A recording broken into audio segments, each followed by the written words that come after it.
Welcome to the Mummy Movement, a little mummy podcast with me, Sam Sardette, and we're just going to do highs, lows, lots of relatable mum stuff. And today I have the lovely Gemma, aka Money Mummy. Money Mum, aka the Money Mum. It's like my Instagram name, it's all the M's, the Money Mum. Mum of two, wife, savvy, money saver, and author, which is amazing. So thank you so much for coming on.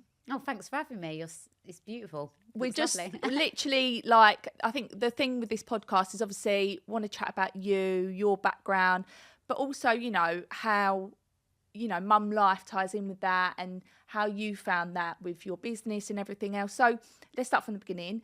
Obviously, you are the Money Mum and you give a lot of advice and tips to mums, or just people in general, don't you, about saving money. So let's talk about sort of how that all started. Have you always been money savvy, and how did you get into starting your Instagram?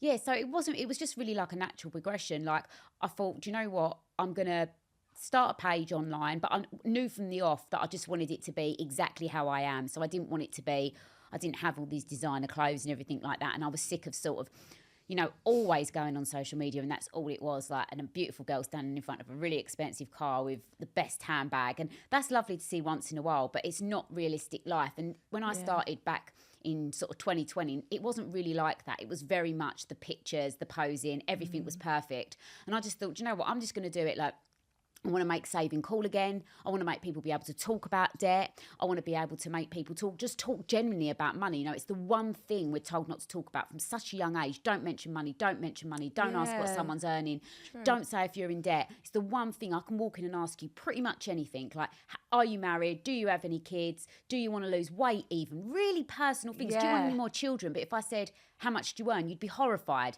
Because we put so much pressure on money, I really wanted to sort of bring this to the forefront. And answering your question, yes, like my earliest memory is age 7, walking to school looking for pennies. Like I just will save money regardless of what it is. Like whether I'm spending, you know, a couple of £1,000, a tenner, I just value every single piece of money. And I've always said to everybody that I meet with sort of money as a mindset, like until you value a £10 note, you'll never have a lot of money. When people say it's just a tenner, it's just a tenner. But my mindset and my page is all about the small things add up. You don't need to be a millionaire. Do you get what I mean? But it's my page is about trying to sort of make people be able to talk about it, work through it, and find ways where they can sort of have a nice, comfortable life. Because let's face it, the line money doesn't buy happiness, I think's a lie. Because you do need a certain amount of money. You know, you've got to be able to feed your kids. You've got to be able to put a roof over your head. So I'm all about sort of trying to sort of help people that just sort of for day-to-day things. And that doesn't matter how much money or how little money you've got. I feel like I'm sort of a page for everybody. Do you know what? I love that. And you're so right. It's having someone, well, that's the whole term influencer, isn't it? So you are influencing people, and it's once one person starts talking about something, you think, oh, I actually feel it influences people to be more open about it. And I think that is where probably people relate with you so much, and how you've done, you know, so well with your Instagram, because it is keeping it real. And like you said, it's like actually making it a, you know, not a scary thing to talk about. So I mean, obviously you're a mum, and you've been money savvy since you were a young age. I'm guessing, you know, I mean, did you grow up with money? You didn't grow up with money, so that's where it's kind of come from. Yeah, definitely did not grow up. I wish I had a loaded dad. I would have been fleecing him. I can't lie to you, Sam. I'd have been like, well, you wouldn't be the money. You wouldn't be the money mum after that. Yeah, but so I mean, like, do you feel like, obviously you know, I won't ask you how much you earn now, but you know, it's like talking about it now, but you might be in a more comfortable space now. You've got children, you've got a family, but do you still feel like it's really important to implement that into your kids, having that same mindset with money? Yeah, and I'll be open and honest. I am, you know, now I'm very financially stable. I've got a very good career. I'm 43, I also point out. I'm not in my 20s. I didn't have that in my 20s. I've saved, when you think about it, from sort of the age 7, I've been looking after my money, and I've been investing. So compound interest, it's grown over the years. But my children are still children at the end of the day, and they need to learn the same life lessons. And I still worry about money now and still check that we've got enough and I'm doing the best for the future, because my attitude is you can't go to your boss at the end of the month and ask for more money. You can't go halfway through the month, I've spent it all, can I have another 500 quid? You can't do these things in life. So I'm so passionate about teaching the young, and obviously my children as well. You can't have everything in life. They've got to learn to work for it. And I'm definitely going to sort of bring them up in a sort of spend half, save half, is what my mum always used to say. So yeah, you want to be able to enjoy things. I'm all for having absolutely everything. You know, if you're watching this now and you can afford a million Chanel handbags, holidays to the Maldives, living in a mansion, brilliant. I'm so happy for you. I'm not about not having nice things. What I'm about is finding a balance, not living beyond your means. So everybody's different. Like, your money's different to my money, and I want to teach my children that. So my kids will come home now and say, it's unfair, such and such has got this. And I always point out, I say, okay, well, if you want to do what Bobby's doing at school, what time's Bobby go to bed? Oh, yeah, he goes to bed at 7:30. No, well, we'll do everything like Bobby. Do you see what I mean? So I try and sort of push it back to them, and I say, I'm going to use that one, Jem. Well, that is good. Exactly. That is good, yeah. We've all got different things, right? Yeah. So it's like me saying, walking in here and being, oh, it's so unfair, you've got them trainers. I've not got them trainers. But then you could look and be like, oh, it's so unfair, you went to Florida for Christmas. Like, we have to stop competing, and we need to teach this with our children. So don't worry about what everybody else is doing in the world around you. Just focus on you and your lane and your children. And it's fine to say no. Like, I say no to my kids all the time. You're not a bad mum saying no. In fact, you're good. You're teaching them things for the future. Like, they need to learn this concept of, no, you can't have it. Yeah. And I think that's the thing. Like, I do also think what comes with that is, as you get older, you do tend to be. I mean, sometimes, like you said, like it's been implemented you from a young age. Yeah. But I do feel like as you get older, you realise it don't matter what money you've got. It's you know, things, materialistic things aren't as important at all. But I think it's more like the younger, especially now, like with Instagram, even like, I mean. So how old is Bronte. You've got, Bronte and Brody. Yeah. Bronte's 5, she's nearly 6, and Brody is 12. Right. So you've got to, because that's like Cece, she's 5, she'll be 6 next month. And she... Oh, same as Bronte. Oh, really? February the 8th. What Oh, about really? you? February 23rd. Oh, yeah. cute. So really cute. Oh, so they're literally year 1. Yeah, year okay. 1. Well, we'll have to definitely get them together. They'll like that.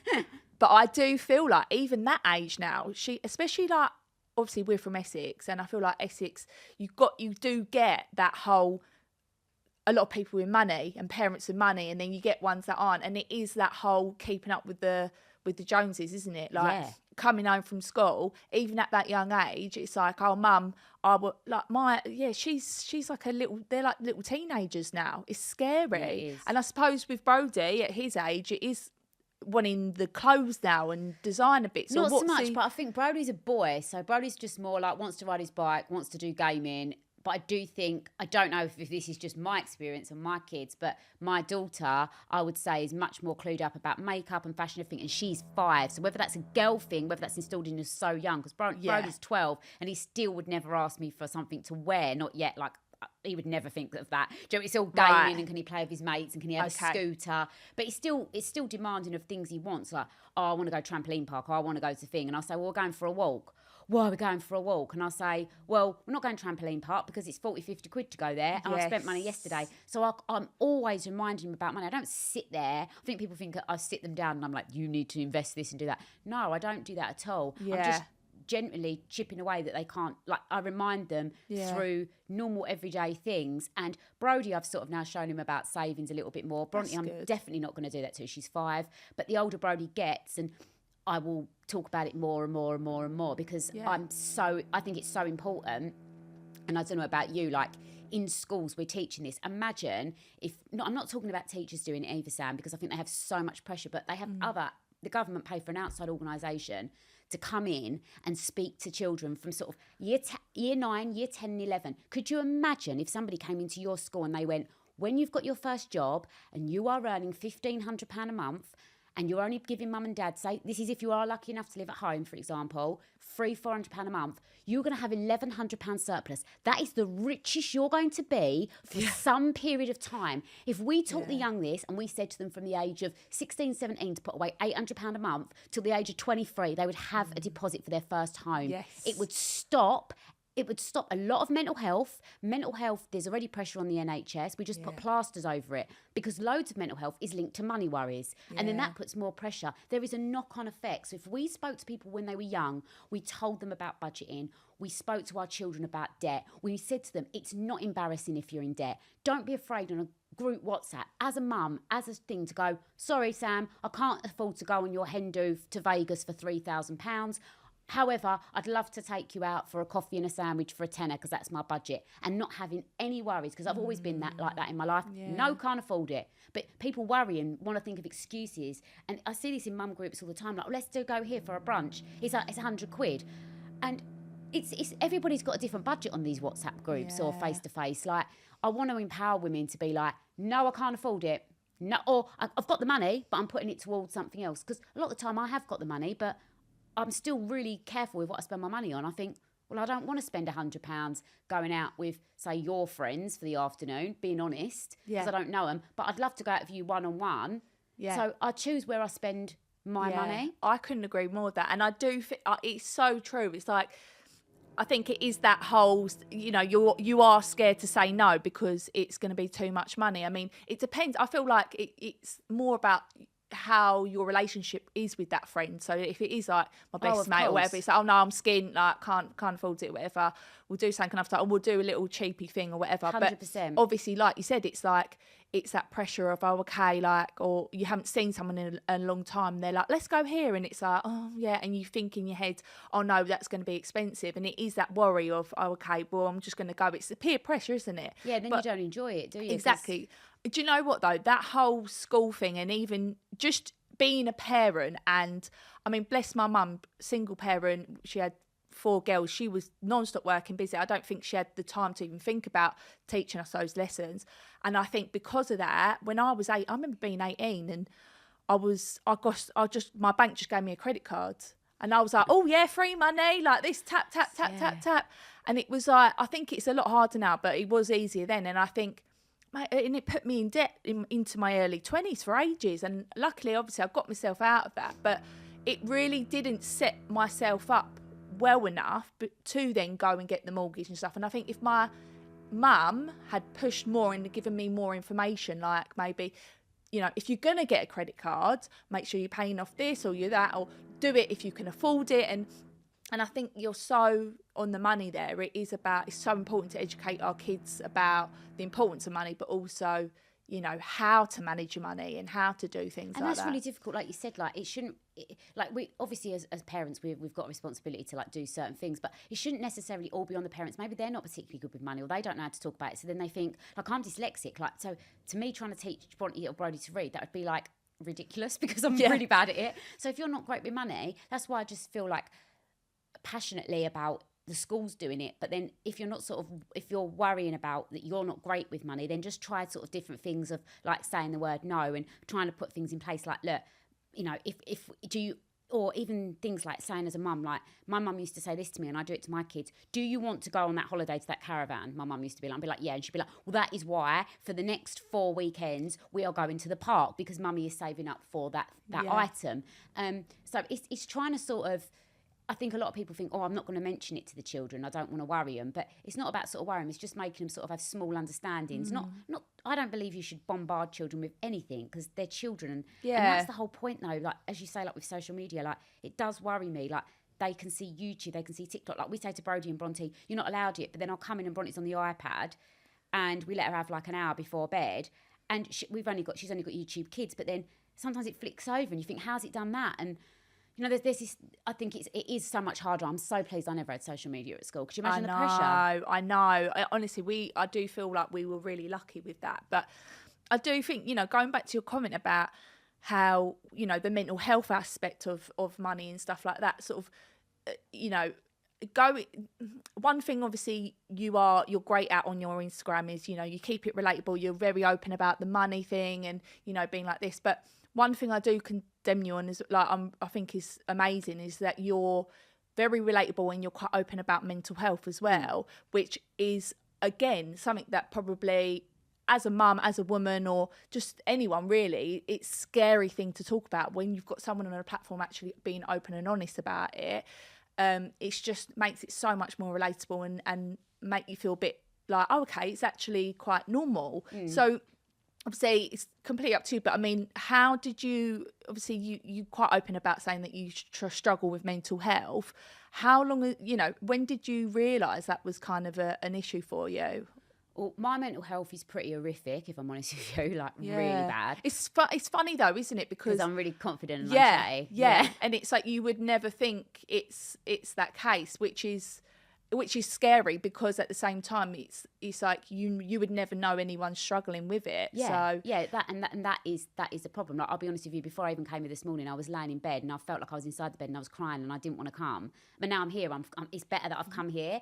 And that's what I try and sort of promote, is like changing your mindset. Like me getting up today, I could have easily laid in bed and got upset. I could even get upset now thinking about it. But like, because I've got up and I've come to see you, it's put me in a different mood. So like, even before you was here, I'm anxious on the lift coming up, and then I'm thinking, oh God, even though I'm so confident and I love people, I still think, oh God. And so my mental health, I haven't really got like a pinpoint when it started, but I had quite a few things happen throughout my sort of 20s. I went through a very, very bad divorce. And that didn't want to be here, sort of thing. It was really, really bad. I don't think I ate for months and it was terrible. And then obviously I went on tablets then for my mental health, and I've always sort of been on it, but if I don't be on them, then I notice that I do crash. But the problem is as well, like, I think mental health is important to talk about, because like nowadays when you think, I've not got money worries at the moment, I've got 2 beautiful children, my husband is such a nice man, like I genuinely absolutely adore him and love him like beyond, and my kids, I've got nice friends, I've got a nice home, so what's there for me to worry about? Do you see what I mean? So that's what I'm saying, like mental health, but when something can trigger you, and then it always triggers you, so then I overthink everything. Like probably when I leave here today, I'll think, oh, did I say something wrong? Did Sam not like me? When that podcast goes out, is someone going to say something bad about me? Are they going to say I looked ugly? So my mind just goes, and then I get into this spiral of, then I start to get anxious, and then I'm absolutely, like my close friends that know me said, like, it's so bad. And I try and control it through like walking and, as I say, changing my mindset. But I think it's really important that, like somebody like myself, I do have a lot of followers obviously, so to talk about it massively. Do you know what, I do relate in a lot of aspects with that, because I'm quite similar to you. On the outside I'm very like, we're chatty, I'll go into a room and I'll chat to everyone and I'm confident like that. No one would even know this, and I say to my husband gets wound up by it sometimes, but he now understands it. But I get the worst social anxiety. Like, it's more like you said, it's like that build up, or if someone says, oh, do you want to go here or do you want to meet up on the weekend? My automatic response is no. It's like an automatic no. It's like it's weird. It's something in you just triggers. But once you're there, you could be life and soul of the party, and it's like, actually this is great. And it is that anxiety of, what's it going to be like? What's it going to... And you work yourself. It is, the mental health. I've never thought to myself that I do have mental health. I just think I just suffer with anxiety. But it is mad. Like you say, it's like you think, what have you got? What have you got to be worried about? You've got great family, you've got great this, great that. But it's not about that. You can't control it. It's just part of your function. That's how your brain functions. And everyone thinks differently. I mean, I'm not a doctor. I don't know if you've got mental health, obviously. I mean, maybe you've just got a bit of anxiety, or maybe, as you say, social. So everybody's obviously got different levels. But I just think, it's talking about it. And it's obviously, if you get to that level where I've been a lot, where you think you don't want to be here and you don't want to get up and you're starting to really overthink, then I would advise you must go and see somebody, because it's probably, I know it is in your mind. Do you get what I mean? Yeah. Because when I say to people after, oh God, and they like, just Gemma, it's just you, like you are away with the fairies, you do talk 100 miles an hour, but we don't hate you for it. It's just who you are. And I think it's learning to sort of, that is who you are. And one thing I would say is, like, surround yourself with people that like lift you up and make you feel happy. Yes, I agree. Because there's sometimes people, what I call, like, they're a bit like, what's them things on Harry Potter? Do you know what I mean? They drain you. Yeah. No, I know what you're gonna. Do you know what we're gonna? By the time you get in, like that. They're like something eaters. Something eaters. No, I know. Soul eaters. Is it Death Eaters? Maybe. Yeah, something like that. And then by the time I get home, I'm like, I feel so anxious. I'm like, oh my God, they literally hated me. I felt really uncomfortable. Or they talk down to you. They just say something like, even if it's about my work, like, how's your little Instagram or something just to put you down, Oh, where I they know. know, and you're like, Yeah. and then you're like, and then you find yourself overcompensating, speaking 100 miles an hour to like justify yourself, and then you're getting in more of your head, thinking, oh my God, did I just big myself up and look like a twat now? So it's so difficult. I get that, and do you know what I do think helps as well is, well, by the sounds of it, which we'll go on to next, you know, you've got a really supportive partner who is probably your number one fan, and I think I've equally got that. So if I ever think, oh my God, you know, blah blah blah said this or that, and he'd be like, it's just jealous, baby, like this, that, and other, like, you're amazing, you're this. And I do think having that partner, because that, at the end of the day, that's the person that you're with for the rest of your life, who's going to support you and push you to do the most. So obviously you went through a really bad divorce, but I suppose, you know, that would never have led you to your husband now. Oh yeah, it's the best thing now whatever happened to me. I think because I was 29, it wasn't my decision. It was just it came out bolted. And everything goes overnight. It's not just them. You lose your home, you lose your surrounding friends, you lose your car, you lose everything. You lose your whole world, your life. Theirs sort of carries on, but because they know it's coming, you don't. Do you get what I mean? Yes. So they seem all right, but they've been having the build up for months, haven't they? You don't know it's coming. So I think then that affects you. But yeah, I mean, it's the best thing. I mean, I should absolutely hug them and squeeze them and say thank you so much for doing that. It's the best thing that's ever happened to me because I've met Adam and I've got my 2 beautiful kids. I was going to say that. It's funny, isn't it? Because 9 times out of 10, a lot of people, if they, you know, you probably thought about having children with that person now, or do you feel like... I wasn't majorly into children at that age, but maybe that's because I was in my 20s. Right. But I feel like it's like, you obviously, it was like, you know, I don't know if you're like religious or spiritual, whatever. It's like God's way of saying, no, hold on, you need to wait a minute. Or it's like the world's way of going, wait, this isn't the person.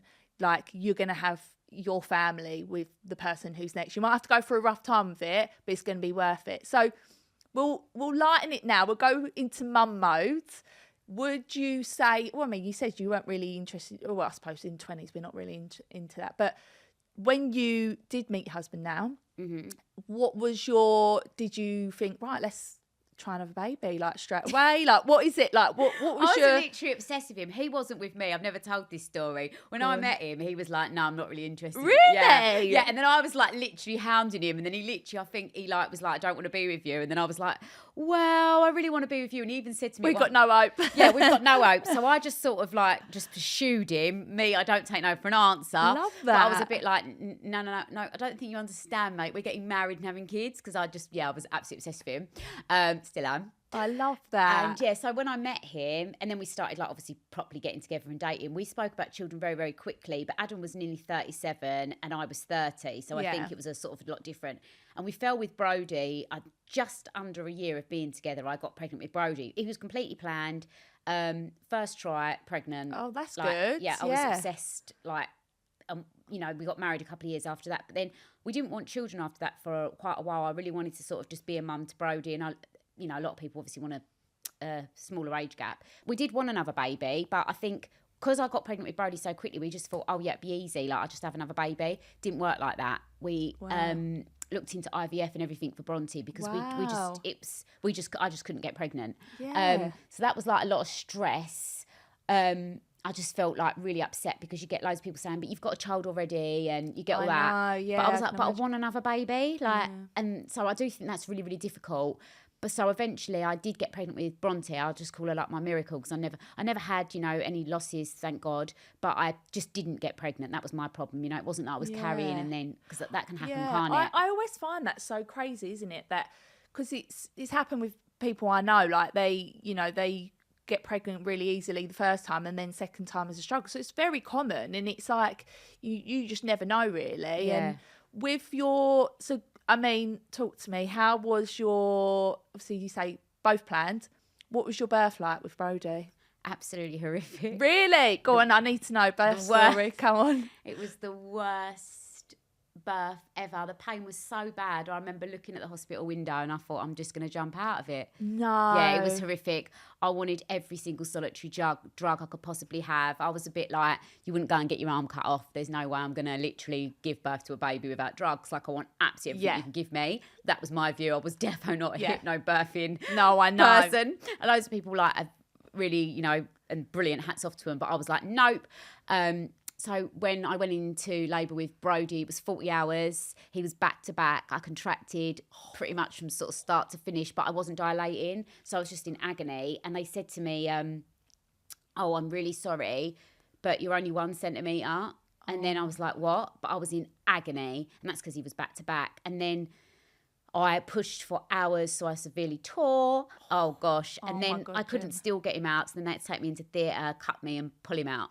But not emergency C-section? No, I didn't, because he was trapped in between. Oh, so you know, they have to pull. They cut you down there? Oh, yeah. When you said cut, I thought No, you meant... it was bad. Oh, my God. So it was really bad, which was another reason. And they actually said to me afterwards, because I had lots of problems internally, not to have another baby for at least 1 to 2 years to put everything back. Yeah. It's like, no, I'm not going to put anyone off having a baby. Oh, no. Loads of people I know people that have had a baby, like 20 minutes sneeze and it's come out. So we're all different. But mine weren't, if you want to know the truth. But Bronte was a planned section. And somebody actually said to me, oh, I'm so sorry. It was absolutely amazing. Her birth was so amazing because I was completely with it. Thank God it was like, when they lifted her up, it was like the Lion King. You know, they lifted up Simba. I was like that, just laying there, completely chilled. I was like, oh my God, it was absolutely amazing. It was a planned section. So, good. And my recovery was so much easier.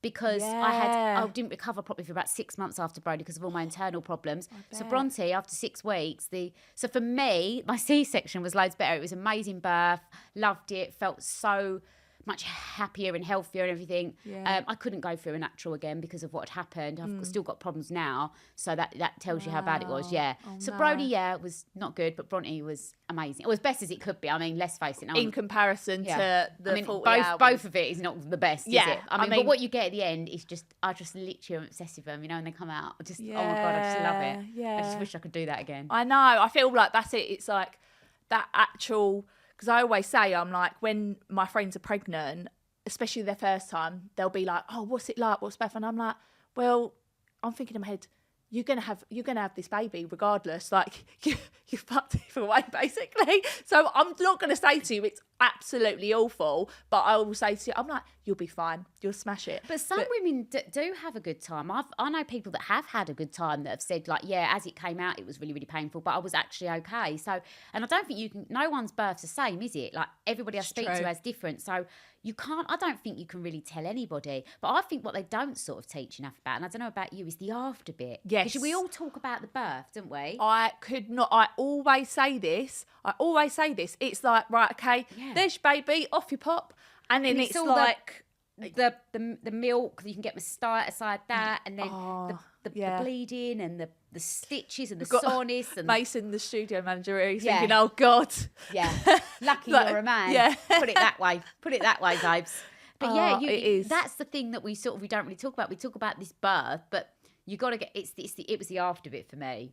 Yeah. If I'm honest. Same. Yeah. I agree. It's like, even like, do you know what? It's so mad. It's like, I swear, every time I have a guest on so far, it's like even like it's like having your first poo as well. Like, and even like the toilet, especially you must have had stitches. Like that, like the pain. Yeah. Because it's like your body, it's intense surgery you've just had. So if you think about people that go into surgery and they're bedbound, I mean, God forbid a bloke goes to surgery, he'd be milking it for 6 months. Yeah. But going through that, don't. It's the after bit, I think. But one thing I will say is the first, you know, like when you get the first 24 hours with your baby on your own. I'm so obsessed with that bit. Yeah. I can do that every single day. You know, when everybody goes and it's just you and your baby for that minute and then you're staring at it. Yeah. And you just think it's the most amazing thing ever. You just think, how did I just do that? Where you're like taking photos of literally that again. And then you look back after and you're like, oh my God, I was so in love. And they're literally like... But I was just obsessed with them. Yeah. Like, I love newborns anyway. I just think that. Yeah. I mean, how can anyone not? I just think they're so cute. I know. They're like bringing a puppy home. I know, and it's like they're so reliant on you. It's almost like it's just that. Oh, I know. Honestly, but I'm glad that you had at least one good good birth. And so obviously, sort of with the mummy stuff. So you got, you do your money tips, your mum. So you're doing, you're jack of all trades, really. You've got quite a few little bits and bobs going on, but your main thing is saving money. So for mums, I'd say particular, I think that is a big thing that we want to be able to save. Give us your, for a mum, top 5 money tips, or just your top tips that would save new mums, even mums with kids at school, like that you could think off the top of, no pressure, but like, you know, what you really helped you as a mum. Firstly, the first thing I'd think is if you're pregnant at the moment, as a mum to be, for example, and you're about to go on maternity and you're about to drop down to the lower maternity wages, save as much as you can in that maternity time. So almost try and live off, I think it's like 650 a month, especially if you're going on stat. Say you're taking home at the moment a couple of thousand. Yeah. Try and sort of, because you're going to be having to live on that 650, aren't you? You've got no choice. So I always say to people, try and live on sort of maybe 800 now and keep putting away 300. So then you're topping yourself up and then you've got £1,000 a month for that 9 months that you're off. I always think, you know, put that aside firstly. Secondly is join every single solitary club you can think of, like the Bounty clubs, the Boots clubs, a Tesco Mum Club, as does all the baby groups, because you get lots of free things, free nappies, Pampers are great for that. All those different sort of clubs, join those and use those.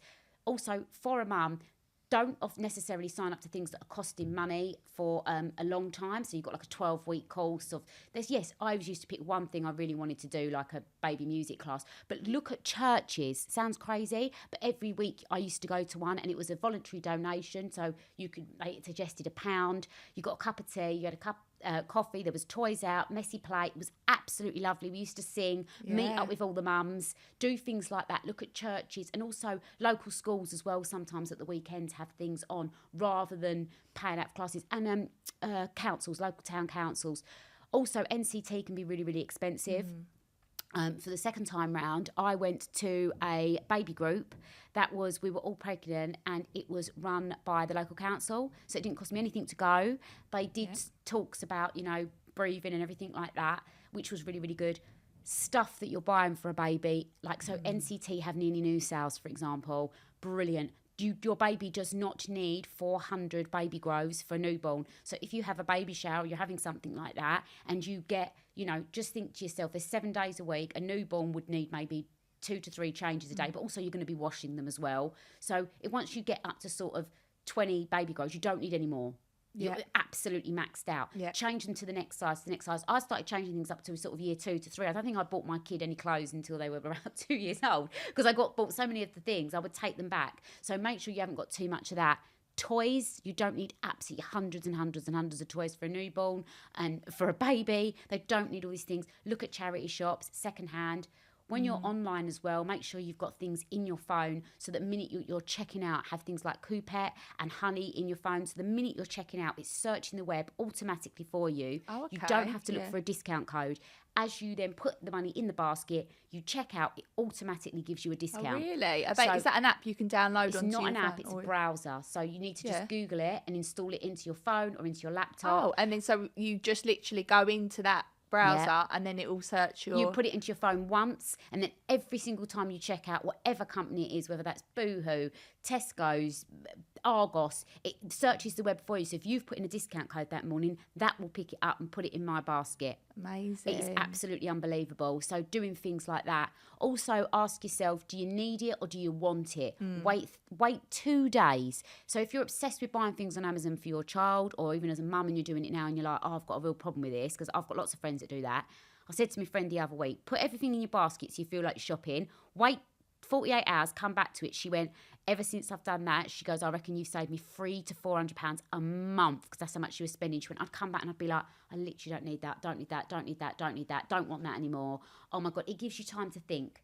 And also time to look, take your time shopping. So yeah, there's sort of some things I would give as a mum to sort of just save money. And also, like, when you meet other mums, try not to meet at coffee shops all the time, because that's really expensive now. Like, coffee's like a £5. And that is like the mum thing to do. So why not do it if there's, say, 6 of you in a group and you meet up on a Monday? Why not Monday at Sam's, Monday the 1st at Sam's, the following Monday you're at Gemma's, the following Monday you're at Tracy's, the following Monday you're at Amanda's. So then only once every 6 weeks you're providing, say, a packet of biscuits and coffee, which is still going to be cheaper than that £1.50, then you've got something for the So next true. 6 to 8 weeks planned for free. You're Yeah. literally going to somebody's house, other than walk in there and walk as much as you can. You don't need a gym membership. Push that baby every week and walk that weight off. Yeah. You're not paying for the gym and you're saving money on parking. Babies love being outside.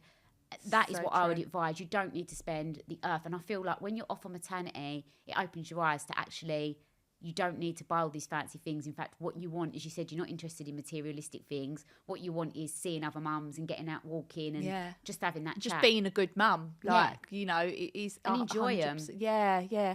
So, plans for this year? Have you got much going? Like, have you doing stuff with the family, work-wise? Like, anything exciting coming up? Well, I've what do you just wanna moved do? house. Oh yes, congrats. yeah, How's so- that? Oh God, I bet you that's going to be like a big. Yes, takeover that's this like year. a lot of. I'm trying to basically do it. Oh yeah, the house. It's my dream house. It's absolutely beautiful. But I've lived there since October, and we're nearly in February. And I started one room yesterday. When I say there's nothing in the house, Sam, honestly, if you came around there, you would be like, there's literally nothing in every single solitary room. Yeah, but you can do it bit by bit, can't So I'm you? just going to enjoy it and do it bit by bit. Yeah. Like stamp duty literally just was a killer. So we moved in, yeah. waited a few months, and now we're sort of doing things. Work-wise, I'm just sort of building up. I want to do more TV. I did Loose Women at the start of the year. In talks with other people. So yeah, I really enjoy that side of it. But I think again, it's getting out and seeing people, being in the studio. So that's for me more important than anything. I like going to the odd event, not everything if it's too much. Yeah. And yeah, just sort of working hard, doing my career. You know, I'm a mum. I need to do that. I provide. Yeah, that is the job. That's a full-time job in itself. Yeah, That's the thing. So it's yeah, just sort of the work, the kids, much travelling as I can do. Yeah. I'm really all about, like, I don't care. I will leave 3 bedrooms and I will spend money on a holiday, because to me, that house can be done over time. Like, memories are really important. Like, my husband's 50 as well, so we always say, like, while we're young enough, we want to be able to go away with our children and enjoy them. Like, Brody's 12. So true. 5 years' time, he's going to be off with his mates. So we're really conscious of that he might not want to come on holiday with us once he gets to 18. So for me, travelling as much as I can. So we do spend most of our money goes on holidays. We're Yeah, not but interested in I things. agree that. I See the world. massively agree with that. That's the same with me and my husband. We spend most of our monies on going, like, everyone's like, oh my God, you're always on holiday. I said, yeah, but I don't, my wardrobe's Primarni. Do you know what I mean? We don't spend loads of money on trainers, like £500 trainers or, God, this, no. that and the other. And I think for, you could get a pair of, in some trainers, they're like, what, 1,200 quid? 1,200 quid, that'll get us a Really? weekend away. Yeah, it's mad, honestly, Jem. Especially when you're in Essex, I feel like you're around it so much more. And I just think, £1,200 a pair of trainers. oh yeah, all the Louis Vuitton, and it's like, I think if you've got money, expendable money like that, fair enough, but that just wouldn't make me happy. It'd actually give me anxiety. Yeah, I'd it would be like, I like a bag. One thing I do like is Yes. a handbag, but I sort of get one a year. No, I wouldn't even say one a year. I didn't get one last year. Probably one every 2 years, and I sort of build my bag. But I like that because then I think I can wear whatever. But that's just something that I like, and I buy Yeah. it for a special, Yeah. something special, like whether that's me 40th, I got one for me 10 year, I got Yeah. one. We do it for things like that. But yeah, holidays. Yeah, I memories agree. over things all day long. You can't take them with you, can you? I agree. Oh, it's been so amazing having you on. And so your Instagram is at moneymum official. I'm Moneymum on Official. Instagram and I'm on TikTok, though. I can't keep up with the old TikTok Oh, my kids. I don't know God. what I'm doing. So if you're on it, follow me. And I don't I'm even think I get trying. any views on there. It's just awful. So my main platform is, Instagram, moneymum official. And I've got a book out, Save Yourself Happy, which tells you all about my life story. So amazing. And where can we look at the book then? Amazon? Amazon, or, sort of most places if you just Google it. So it's sold in quite a few different places. But yeah. Amazing. I mean, I feel like I could actually sit and chat with you for hours on end, but like I need to, people might just get the up with that. But I honestly feel like your story as a mum and how just everything, like how you are, you're relatable, you keep it real. And I think it's so important to have that, especially with someone with influence now where you've got your Instagram, and it's nice, like you can go on your Instagram and see all your money tips and everything. It's going to help people as well, which I love. I think that's so important. Hopefully we'll see you on our TV a bit more as well, because if anything, and that's the way to reach more people, to help them as well. And I suppose that's your aim really with the money tips and everything. It's to not only be relatable, but also to help people as well. Yeah, definitely. I mean, that's sort of a lot. Obviously, I've done Lorraine a lot of times and Loose Women in the ITV shows, and it does help. It does sort of get a message out there. But also as well, like I'd like to eventually one day, I think, sort of always do this, but show me as well as a person and almost get a bit of a relief. And I'd like to even sort of do game shows and things like that in the future, where you just sort of do something for me and my mental health and go and have fun and show Gemma. And obviously I probably still talk about saving money because it's just literally who I am. But I'd like to do different things as well. I think it's good to do that. And it's about also like finding yourself, especially after motherhood, and they, you know, when they get a bit older, it's like, right, okay, now it's time to do something for me now, isn't it? So, but no, it's been amazing having you on. Thank you so much. And I can't wait to see how you are this year. And if you're not following Gemma, follow her. And same as Sam, give her a follow. Women support women. Always. Thanks so much, Jim. Thank you. Thank you.